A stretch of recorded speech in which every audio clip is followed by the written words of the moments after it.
Hello student, I Mahendra Chaudhary, Assistant Professor, Department of Electronics and Communication Engineering, Oriental Institute of Science and Technology, Bhopal. Today topic is Superposition Theorem. Superposition theorem states that in any linear active bilateral network having more than one source, the response across any element is the sum of the responses obtained from each source considered separately, and all other sources are replaced by their internal resistance. All other sources replaced by their internal resistance, it means voltage source replaced by short circuit, because the internal resistance of ideal voltage source is 0, so the voltage source replaced by short circuit, and current source replaced by open circuit, because the internal resistance of ideal current source is infinite, so current source replaced by open circuit. The superposition theorem is used to solve the network where two or more sources are present and connected. If a circuit have present n number of sources and find the current passing through any element, then the total current I is divided into n part, I equal to I1 plus I2 plus I3 plus In. जब हम I1 calculate करेंगे तो केवल एक single source को हम active रखेंगे और बचे हुए जितने भी सोर्स है n-1 उनको रिप्लेस कर देंगे उनके इंटरनल रेजिस्टेंस से।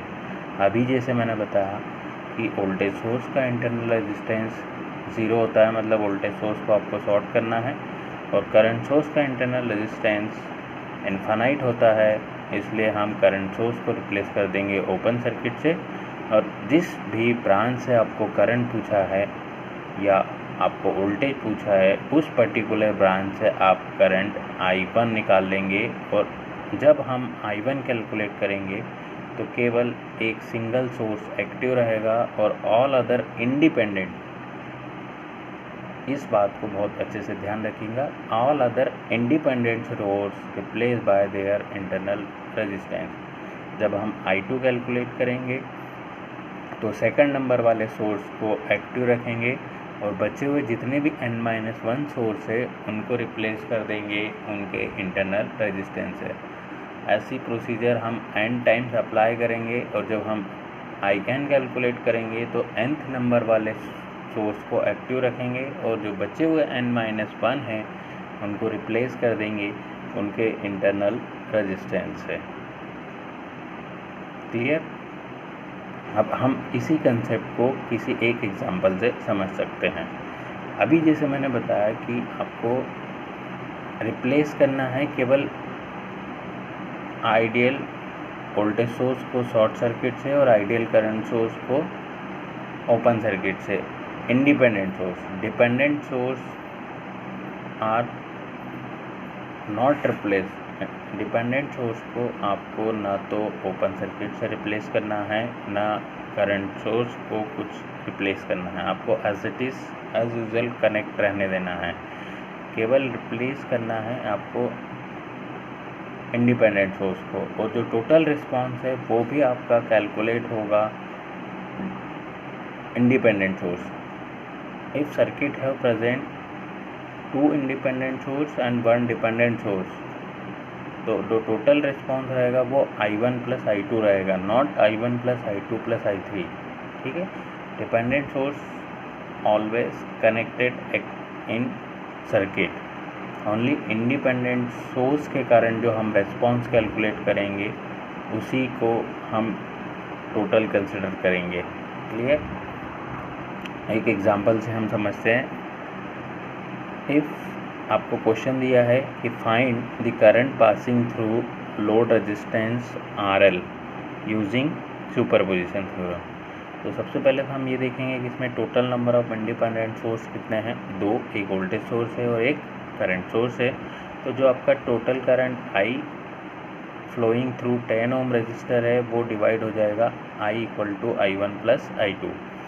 अब हम किसी भी सोर्स को सोर्स नंबर 1 अज्यूम कर सकते हैं और किसी भी सोर्स को सोर्स नंबर 2 अज्यूम कर सकते हैं। सपोज मैं अज्यूम कर रहा हूँ कि जो 20 वोल्ट का वोल्टेज सोर्स है वो है आपका सोर्स नंबर 1 और जो 1 एम्पियर का करंट सोर्स है वो है आपका सोर्स नंबर 2।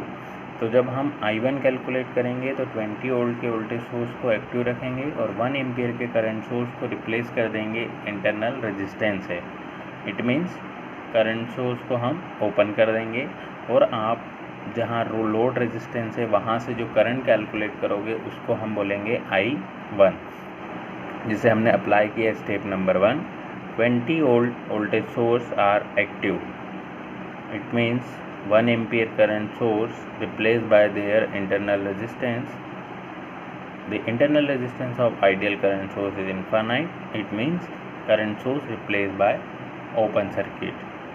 आप जैसे कि जो स्टेप नंबर 1 के नीचे जस्ट डायग्राम जो दिख रहा है उसमें आप देख सकते हैं कि आपने करंट सोर्स को रिप्लेस कर दिया ओपन सर्किट से। जैसे ही हम करंट सोर्स को वहाँ से ओपन सर्किट करेंगे तो उस ब्रांच का वहाँ पर कोई मीनिंग नहीं रहेगा। आपको अब यहाँ पर जो करंट कैलकुलेट करना है कहाँ से, लोड रेजिस्टेंस है, उसको हम नाम दे देंगे I1। अब आपका जो सर्किट दिख रहा है नया वाला सर्किट, उस सर्किट में केवल एक ही लूप है, तो जो लूप का करंट है वही आपका कौन सा करंट होगा, लोड रेजिस्टेंस RL का करंट। अब आप वहाँ पर एक छोटा सा लूप लगा दीजिए, तो जो करंट I होगा वो हो जाएगा 20 / 20 + 10। तो ये आपको करंट I1 मिल जाएगा। तो I1 = 20/30 आपको मिल जाएगा 0.67 एम्पियर। क्लियर। नेक्स्ट स्टेप में हमारा जो सर्किट दिया है उसमें हम 1 एम्पियर के करंट सोर्स को एक्टिव रखेंगे और जो 20 वोल्ट का वोल्टेज सोर्स है उसको रिप्लेस कर देंगे इंटरनल रेजिस्टेंस से। हम सब जानते हैं कि आइडियल वोल्टेज सोर्स का इंटरनल रेजिस्टेंस 0 होता है, मतलब ideal voltage source replace by short circuit. जैसे आप देख सकते हैं स्टेप नंबर 2 में हमने लिखा है 1 ampere current source are active. तो जो वोल्टेज सोर्स था साइड में 20 वोल्ट का उसको हमने रिप्लेस कर दिया शॉर्ट सर्किट से। अब जो नया सर्किट दिख रहा है उससे आपको क्या कैलकुलेट करना है, करंट कहाँ पर, जो आपका लोड रेजिस्टेंस RL है। तो हमने एक छोटा सा KCL अप्लाई कर दिया। जो 1 एम्पियर का करंट सोर्स है उसके ऊपर हमने एक नोड अज्यूम कर लिया जिसके क्रॉस वोल्टेज, जिस नोड पर वोल्टेज हमने अज्यूम कर लिया V। तो V कैलकुलेट करना है तो आपके पास टोटल वहाँ पर 3 ब्रांचेस कनेक्टेड है, तो हम तीनों में करंट का डायरेक्शन आउटगोइंग अज्यूम कर लेंगे। आउटगोइंग करंट को हम हमेशा पॉजिटिव कंसिडर करते हैं, इनकमिंग करंट को हम हमेशा नेगेटिव कंसिडर करते हैं। जो हमने किरचॉफ्स करंट लॉ देखा था उसमें हमारे एजम्पशंस इसी तरीके से कुछ थे। तो हम V/20 जो पहली ब्रांच दिख रही है, 1 एम्पियर का करंट सोर्स इनकमिंग है, तो या तो हम इसको -1 लिख देंगे या राइट हैंड साइड पे ले जाके +1 लिख देंगे। और इस जो RL वाली ब्रांच है वहाँ का करंट हो जाएगा V/10। तो आपका इक्वेशन क्या मिल जाएगा, V/20 + V/10 = 1। जब हम इस इक्वेशन को सॉल्व करेंगे तो V = हो जाएगा 20/3। अब हमें इसको यहाँ सॉल्व नहीं करना है क्योंकि हमें क्या पूछा है, find the current passing through load resistance RL। तो आपको I2 कैलकुलेट करना है, तो I2 = कितना हो जाएगा, V/10। V की वैल्यू 20/3/10, तो 20/30 यानी आपको मिल जाएगा 0.67 ampere. I2 = 0.67 ampere. Total response हमने देखा था, total response = I1 + I2। What is the value of I1, 0.67, and what is the value of I2, 0.67। Add and get the result, total result I = I1 + I2। Step 3, I = I1 + I2। 0.67 + 0.67 ampere = 1.33 ampere is your final result.